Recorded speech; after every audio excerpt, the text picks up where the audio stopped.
Assalamu alaikum dear students, I am Anjum Shafiq, your biology teacher for grade 10, and today we are going to discuss what is pollination and the types of pollination along with the difference between insect pollinated flowers and the wind pollinated flowers. So let's move to the board. So pollination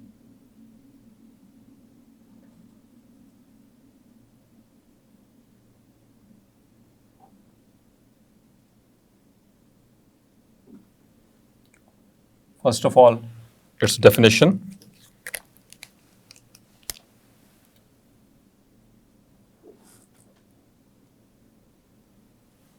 The process of transfer of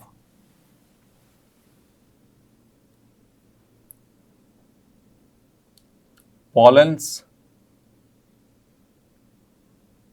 of flower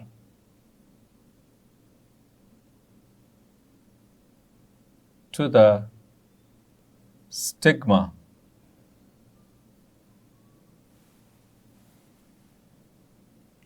is called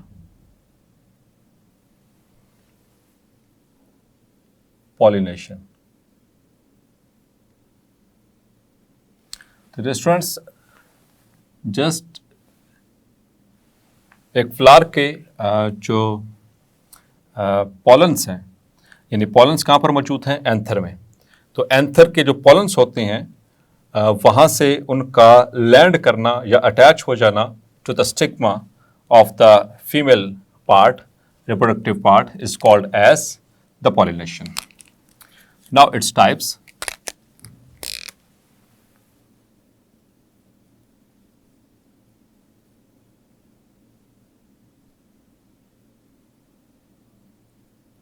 Of pollination.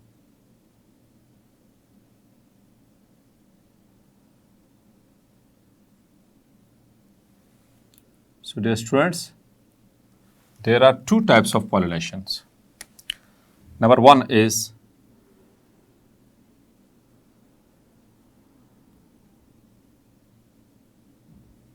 self-pollination.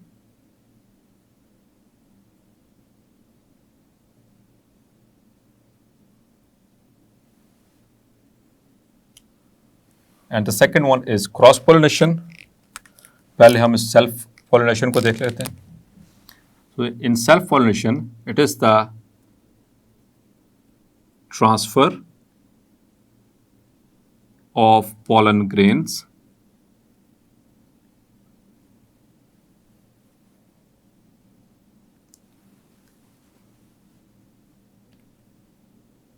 from anther to stigma of same flower, एक ही flower के ऊपर, और the different flower, but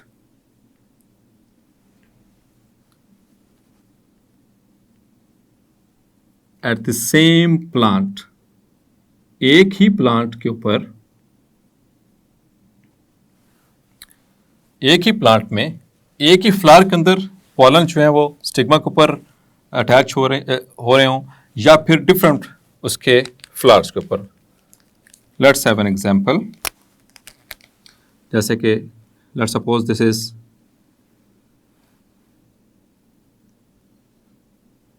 a plant और यहाँ पर इसके हैं मौजूद फ्लावर्स.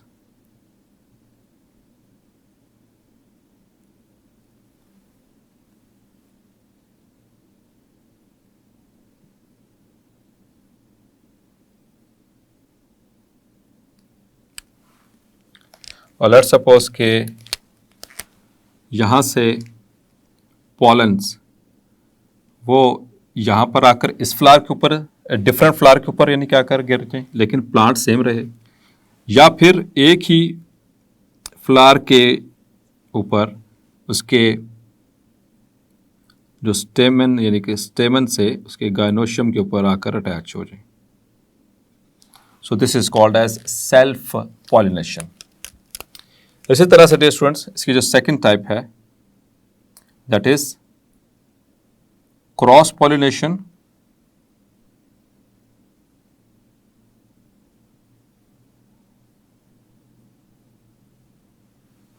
तो डेफिनेटली क्रॉस पॉलिनेशन अब आपको पहले से आइडिया हो गया होगा।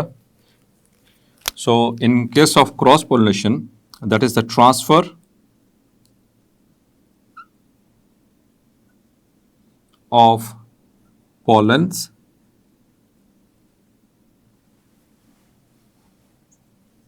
of one plant, एक प्लांट के pollens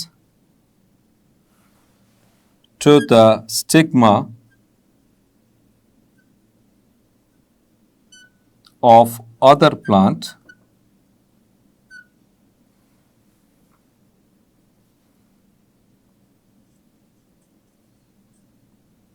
but of same species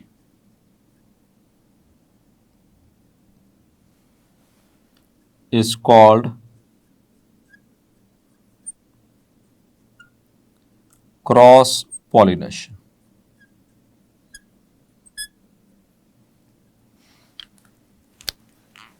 Like this is a plant and here is another plant of the same species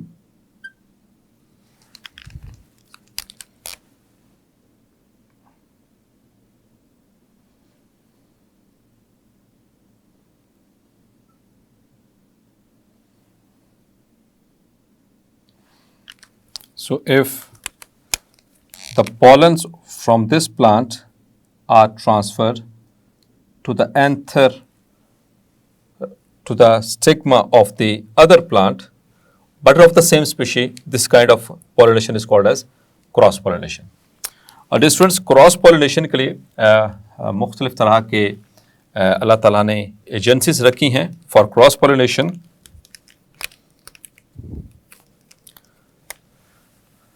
the cross pollination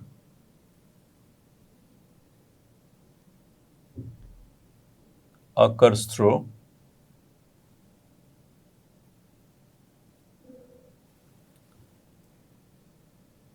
various agencies. Agencies means it is from agents के मुख्तलिफ agents के ज़रिए हो सकता है like bees, like birds, like bats, like humans.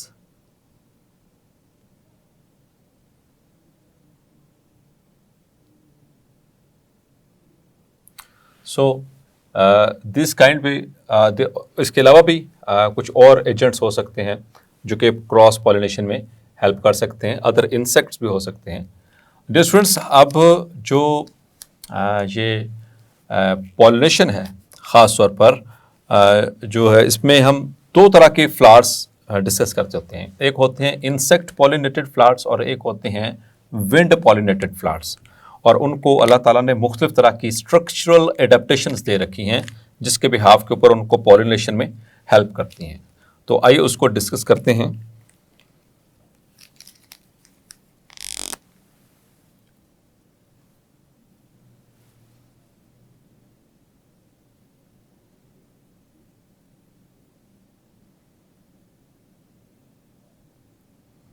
Adaptations और यहाँ पर हम लिखेंगे उसका कैरेक्टरिस्टिक।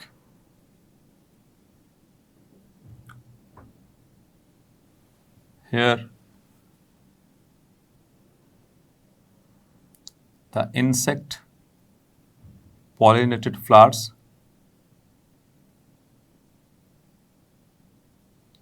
मीन्स के उनके अंदर जो पॉलिनेशन हो रही है बाय मीन्स ऑफ इंसेक्ट्स। और दूसरा हम देखेंगे विंड पॉलिनेटेड फ्लावर जिसमें पॉलिनेशन का अमल विंड के जरिए होता है। इन दोनों के अंदर जो स्ट्रक्चरल एडेप्टेशंस हैं उसको हम देखेंगे। With regard to structures.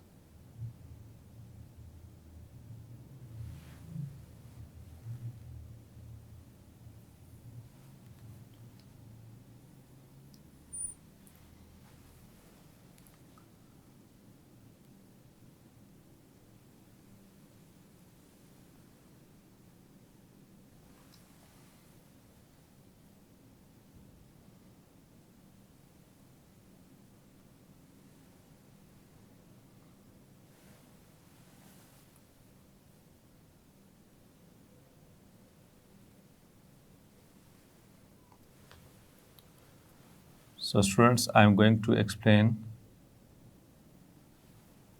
as this is also given in our book in tabulated form.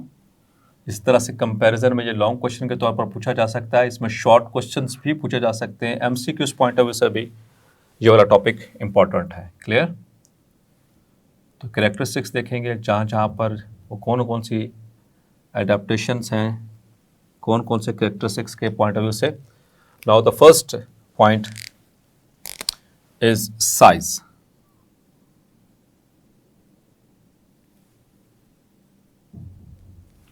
तो साइज के एतबार से देखा जाए dear students, the insect pollinated flowers they are generally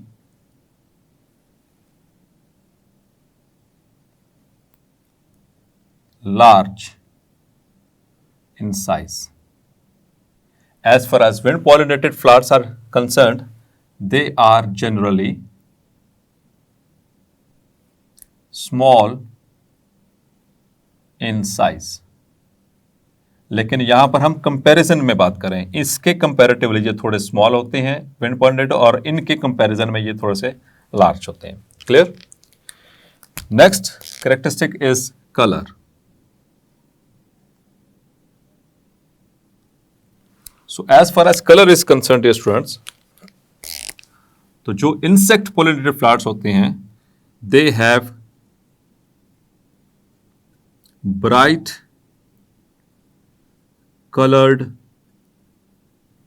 petals. इनके अंदर जो petals होंगे वो bright color के होंगे, शोख रंगों के, और इसी वजह से जो insects होते हैं वो इनके शोख रंग देखकर, तेज रंग देखकर अट्रैक्ट होते हैं इनसे, और इनकी तरफ फिर माइल होते हैं, इन फ्लावर्स की तरफ जो इंसेक्ट पॉलिनेटेड फ्लावर्स होते हैं। But as far as the wind pollinated flowers are concerned, they are usually green coloured petals और डल कलर्स। उसकी रीज़न, क्योंकि इसको जो पॉलिनेशन करवानी है इसकी वो विंड ने करवानी है, और विंड जो है dear students that is abiotic factor, उसमें वो लिविंग फैक्टर नहीं है, तो वो इस चीज़ में डिस्क्रिमिनेट उसके लिए करना ज़रूरी नहीं है कि वो डल कलर को दे के विंड उसकी तरफ भागेगी या ब्राइट कलर की तरफ दे के उसकी तरफ भागेगी। So that is the reason यहाँ पर अल्लाह ताला ने जितने भी विंड पॉलिनेटेड फ्लावर्स होते हैं उनको डल कलर का रखा, या फिर आमतौर पर वो ग्रीन कलर के उनके पेटल्स होते हैं। सो दैट इज, और यहाँ पर ब्राइट कलर का होना क्यों ज़रूरी है? क्योंकि यही ब्राइट कलर्स को देखकर इंसेक्ट्स जो कि लिविंग ऑर्गेनिजम्स हैं वो अट्रैक्ट होती हैं, और वो फिर अट्रैक्ट होकर इन फ्लावर्स की तरफ आएंगे, वहाँ से आगे चलकर ये पॉलिनेशन में हेल्प करेंगे। Next characteristic is the nectar.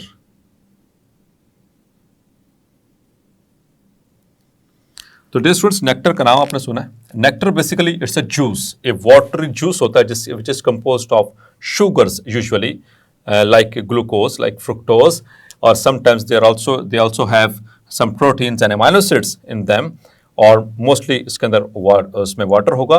और नेक्टर जो होता है ये बेसिकली रिवार्ड होता है उन, और या इसको कह सकते हैं कि ये बेट है उनके लिए, या रिवार्ड है उनके लिए, इंसेक्ट्स के लिए, जो कि इनको पॉलिनेशन में हेल्प करते हैं। सो इट्स सेल्फ आमतौर पर ऐसा समझा जाता है कि जो नेक्टर है इसका प्लांट को एज सच कोई फ़ायदा नहीं है, सिवाय इसके कि ये पॉलिनेशन में हेल्प करवाएगा इनको, इंसेक्ट्स को अट्रैक्ट करके। जो इंसेक्ट्स है जैसे हनी बीज, वो नेक्टर को सक करने के लिए फ्लावर के पास आएंगे, उसके ब्राइट पेटल्स के कलर्स को देखकर अट्रैक्ट होंगी, और जब वहाँ पर आएंगी तो इनके साथ स्टिक करेंगे the pollen grains. Clear? So in case of insect pollinated flowers the nectar is produced, यहां पर नेक्टर प्रोड्यूस करवाया जाएगा as a reward for pollination. जबकि इन विंड पॉलिनेटेड फ्लावर्स, तो विंड को तो कोई रिवार्ड नहीं चाहिए इस हवाले से कि वो नेक्टर ना तो उसके काम है का है। So no nectar is produced, यहां पर क्योंकि उसकी जरूरत नहीं है, तो प्रोड्यूस होगा तो विंड के किसी काम का नहीं है वो, because that is non living matter. Now the floral arrangement, the next point is the floral arrangement.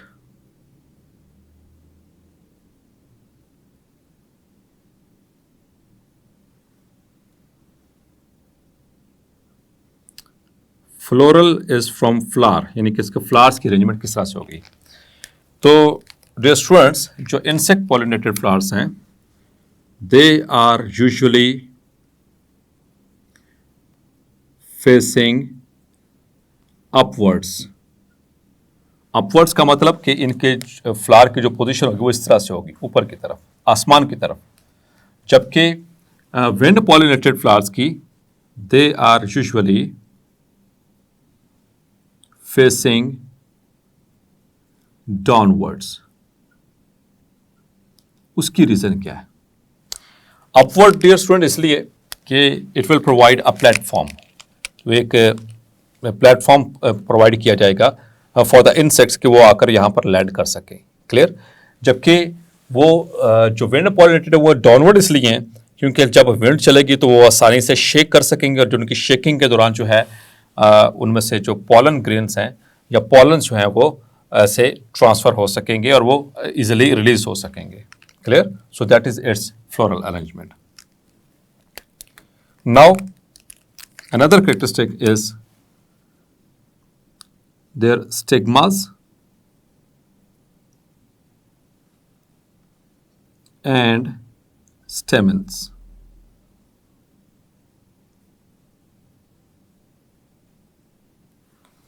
Stigma और स्टेमन, स्टिग्मा जो गाइनोशियम का सबसे ऊपर वाला पार्ट, और स्टेमेंस जो होते हैं जो कि जहाँ से जिसके ऊपर एंथर अटैच है, जो मेल रिप्रोडक्टिव पार्ट, तो इनके कैसे पोजीशन होगी डियर स्टूडेंट्स?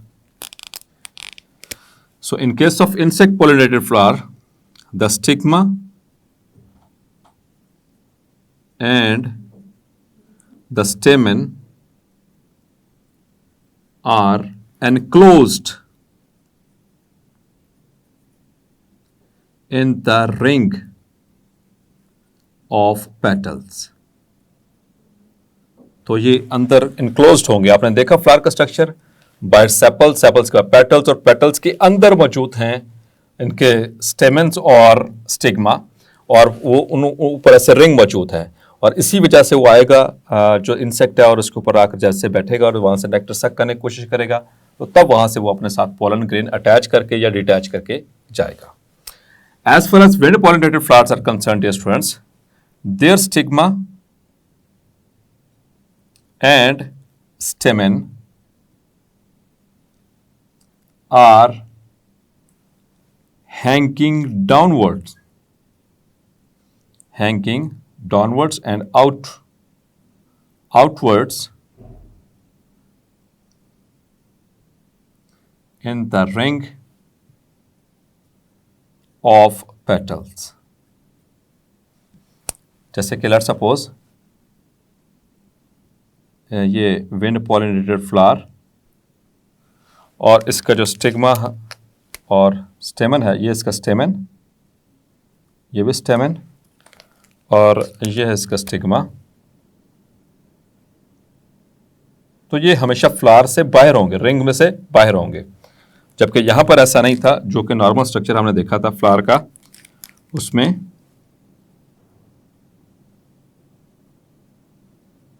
ये रिंग ऑफ पेटल्स और इसके अंदर मौजूद हैं वो स्टिग्मा भी और स्टेमन भी, they are enclosed inside them, ये प्रोटेक्टेड इनसाइड देम, ताकि जब वो आएगा इसके ऊपर इंसेक्ट तो इसको लैंड करेगा तो तभी इसके पॉलिनेशन में हेल्प किया जा सकेगा. Now dear students, another point is the pollen grain or simply the pollens. pollen grain singular है और जब प्लूरल फॉर्म में हम बात करेंगे तो उनको pollens कहा जाएगा. So pollens जो insect pollinated flowers के होते हैं, they are heavy and they are produced in small number comparatively,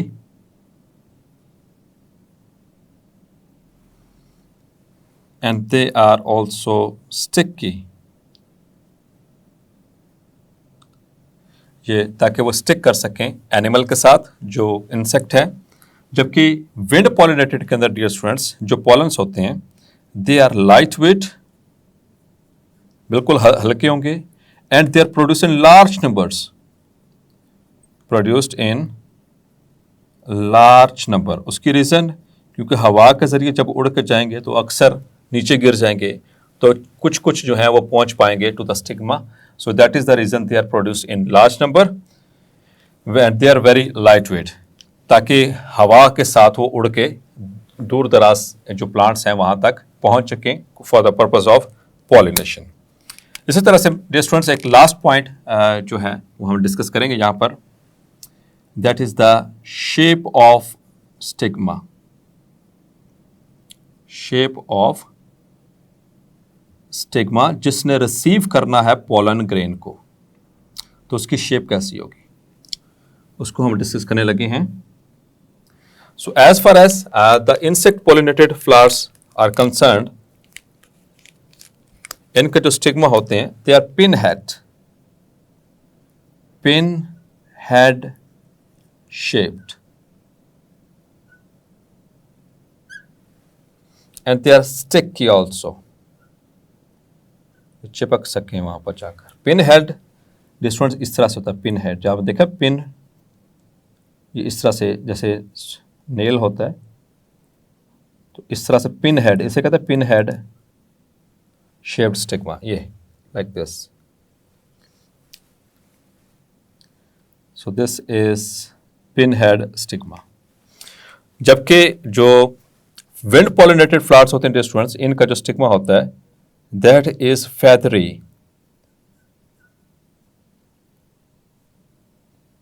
and branching. feathery होगा ताकि वहां पर आकर जो पोलन है वो फंस सकें, लाइक दिस. इस तरह से इनके स्टिग्मास होंगे लाइक दिस, feathery, ताकि जो पोलन ग्रेन आए वो यहाँ पर इन फेदर्स के अंदर, इन ब्रांचेस के अंदर फंस सके आकर और पॉलिनेशन का प्रोसेस हो सके. Now the students, in the last, that are the examples, very very important point. This examples MCQs और short के एतबार से dear students, it is very very important. ये short में पूछा जा सकता है कि write down the examples of insect pollinated flowers and wind pollinated flowers. और इसी तरह से MCQs में पूछा जा सकता है which one of the following is not the wind pollinated flower or which one of the following is not an insect pollinated flower. या इस तरह से पूछा जा सकता है which one of the following is insect pollinated flower example. तो जहाँ तक डियर स्टूडेंट्स इनके एग्जाम्पल्स की बात है, सो बटरकप, इसी तरह से रोजेस, गुलाब के फूल जो होते हैं, they are the examples of insect pollinated flowers. इसी तरह से वॉल फ्लावर,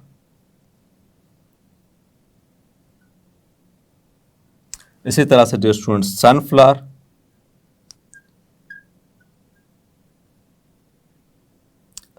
और इसी तरह से dear students orchids. So these are the examples of insect pollinated flowers. And as far as wind pollinated flowers are concerned, it consists of grasses. इसमें ज़्यादातर grasses मौजूद हैं. इसी तरह से hazel and willow and corn flower जो होता है. So these are the examples of wind pollinated flowers. So dear students, आपने देखा कि नेचर ने किस तरह से कितनी खूबसूरती के साथ जो चीज़ें ज़रूरी हैं सिर्फ वही चीज़ें फ्लावर्स के अंदर रखी, इंसेक्ट्स के हवाले से भी और इसी तरह से जो विंड पॉलिनेटेड फ्लावर्स के हवाले से भी. इसमें जो एग्जांपल्स हैं विंड पॉलिनेटेड की और इंसेक्ट पॉलिनेटेड फ्लावर्स की, ये ज़रूर याद रखिएगा. Short question point of view से इंपॉर्टेंट हैं as well as they are important regarding the MCQs. मिलते हैं नेक्स्ट लेक्चर में, तब तक अपना ख्याल रखिएगा. अल्लाह हाफिज़.